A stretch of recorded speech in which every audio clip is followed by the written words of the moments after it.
you, Madam Deputy Speaker. I beg to move that leave be given to bring in a bill to criminalise paying for sex, to decriminalise selling sex, to create offences relating to enabling or profiting from another person's sexual exploitation, to make associated provision about sexual exploitation online, to make provision for support services for victims of sexual exploitation and for connected purposes.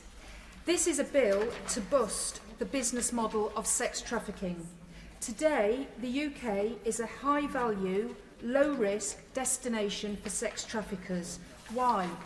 Because our law fails on two critical fronts. First, it fails to discourage the very thing that drives trafficking for sexual exploitation, demand.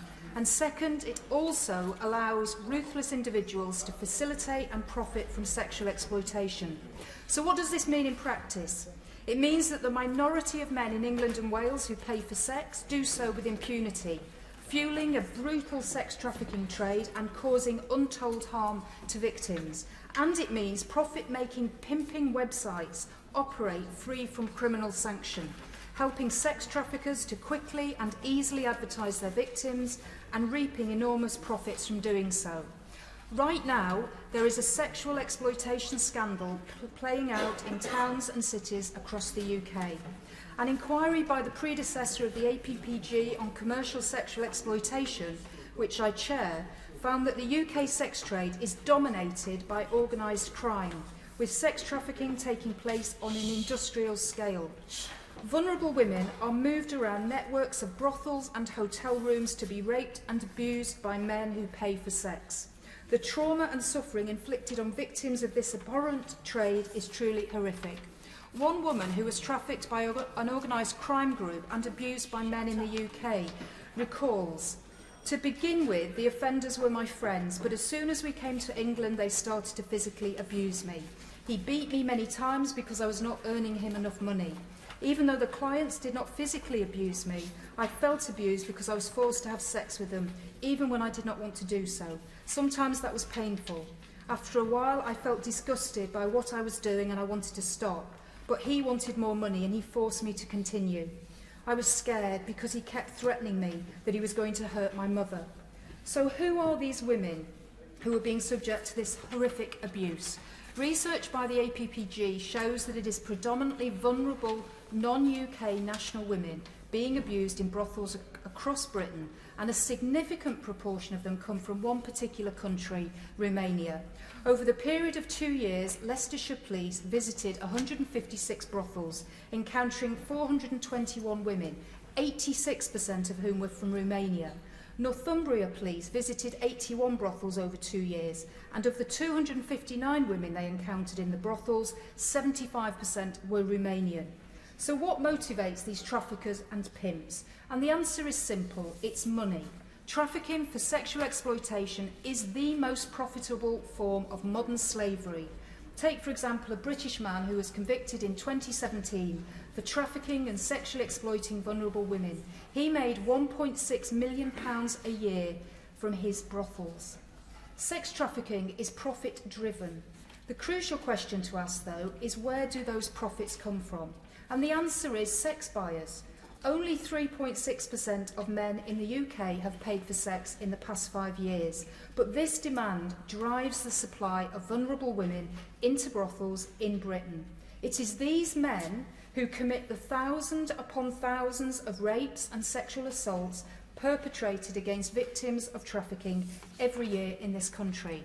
And here's what one sex buyer wrote on a website dedicated to men's reviews of women they have paid for sex. "Very pretty and young girl.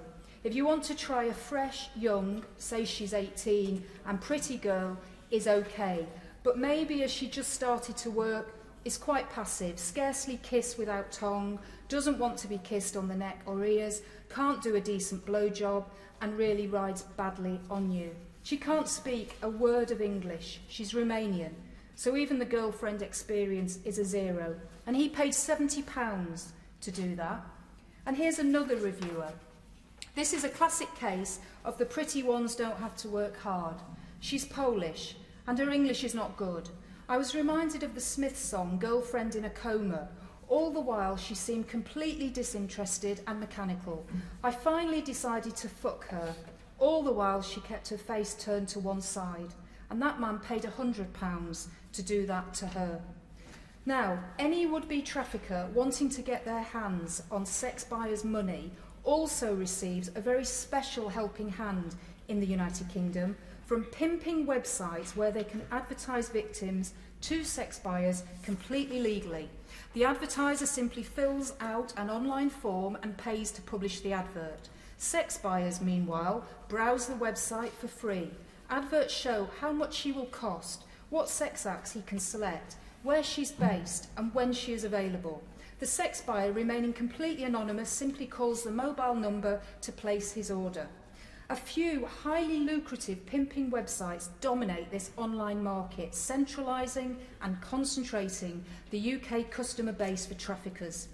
It makes the whole business of sex trafficking easier, quicker and more efficient. One police force reported to the APPG that a trafficker they had caught had spent £25,000 advertising his victims on a pimping website. But the police were not alerted. Instead, the man was given his own account manager. Now, to stop women being raped and abused for profit, we must dismantle the business model of this sex trafficking trade. This will require two key measures. One, prevent the demand driving sex trafficking by criminalising paying for sex. Two, stop website companies and other third parties aiding and profiting from this appalling crime by making it a criminal offence to enable or profit from the prostitution of another person. We must also stop the appalling practice of victims of sexual exploitation being prosecuted for soliciting. That offence should be removed from the statute books, and instead we should establish a well-resourced, comprehensive network of support and exiting services for people who have been or are sexually exploited. These measures would shift the burden of criminality from women and place it where it belongs, on those who perpetrate and profit from this abuse. This demand reduction approach is already in place in countries including France, Sweden, Ireland, Northern Ireland, Israel, Iceland and Norway, and it works. An official evaluation of Sweden's Sex Purchase Act reported it's clear that the ban on the purchase of sexual service acts as a barrier to human trafficking and procurers who are considering establishing themselves in Sweden. And as Dr. Monica O'Connor of the Sexual Exploitation Research Programme states, simply allowing the prostitution industry to grow increases the flow of trafficked people to that jurisdiction. Conversely, addressing demand and reducing the size of the market for prostitution-related activities is an effective anti-trafficking measure. It's why the United Nations Palermo Protocol stipulates state parties shall adopt or strengthen legislative or other measures to discourage the demand that fosters all forms of exploitation of persons, especially women and children, that leads to trafficking. Now, there are some who don't want to reduce demand for sexual exploitation, and myths and misinformation are spread about efforts to achieve this. So let me be absolutely clear. Sexual exploitation is not a solution to poverty. Our continued tolerance of this harmful trade puts vulnerable women and girls at an ongoing risk from traffickers and pimps who seek to profit from it. And suggestions that criminalising paying for sex will only serve to drive sexual exploitation underground fundamentally misunderstands the nature of this trade. Sex buyers need to locate women to sexually exploit, and if sex buyers can find the women, then so can the police and support services. As an analysis published by the European Commission points out, sex markets are reliant by definition on buyers finding spaces and places where it's possible to pay for sex. The absolute necessity of deterring demand is why, at a recent international summit organised by UK Feminista to confront the rampant sexual exploitation of Romanian women by men in the UK, the president of the Romanian Women's Lobby, Laura Albrew, said, "The solution is simple. End demand in the UK. The UK can end demand and prosecute buyers of sex and close this so-called market." We must heed her call. We have the power to bust the business model of sex trafficking. That is what my bill would do, and I hope the government will do well to adopt it.